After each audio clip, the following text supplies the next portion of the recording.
Praise the Lord. The best wishes to you and your family members in the name of God. దేవుని నామమునకు మహిమ కలుగును గాక. దేవుని నామం పేరిట మీకును మీ కుటుంబ సభ్యులందరికీ శుభాభివందనములు. ఈరోజు దేవుని వాగ్దానము టుడే గాడ్స్ ప్రామిస్. నీవు నన్ను నమ్ముకుంటివి గనుక నిశ్చయముగా నేను నిన్ను తప్పించుదను. ఇర్మియా గ్రంథము 39వ అధ్యాయం 18వ వచనం. Because you have believed in me, I will surely spare you. The book of Jeremiah chapter 39 verses 18. క్రీస్తునందు ప్రియమైన సహోదరి సహోదరులారా, మన ప్రభుని యేసు క్రీస్తు నమ్మదగినవాడు, ఆయన కృపగలిగినవాడు, ఆపద నుండి రక్షించగలిగే సమర్థుడు. అయితే దేవుడి ఉదయకాల సమయంలో మనతో శ్రేష్టమైన వాగ్దానాన్ని దయచేస్తున్నాడు. నీవు నన్ను నమ్ముకుంటివి గనుక నిశ్చయముగా నేను నిన్ను తప్పించెదను అని సెలవిస్తున్నాడండి.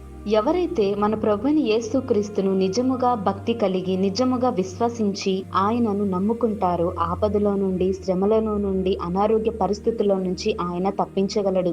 ఈ లోకంలో జరిగే విపత్తుల నుండి, శ్రమల నుండి, దుష్టుల బారి నుండి ఆయనే తప్పిస్తాడు. యెహోషాపాతు దేవునికి నమ్మదగినవాడు. ఆయనెందు భయము భక్తి కలిగి దేవునిని విశ్వసించి నమ్మదగినవాడు. అలాగే మనల్ని కూడా దేవుడు అన్ని పరిస్థితుల నుండి తప్పించగలడు. కాబట్టి నీవు నేను మనమందరమును మన ప్రార్థన విన్నపములు ప్రభువైన యేసుక్రీస్తుకు తెలియపరచుకుందాం. ప్రార్థన. కృపామయుడ, దయామయుడ, నీకే వందనములు, స్తోత్రములు దేవా. ఈ ఉదయకాల సమయంలో మాతో శ్రేష్టమైన వాగ్దానాన్ని మాట్లాడినందుకు వందనములు.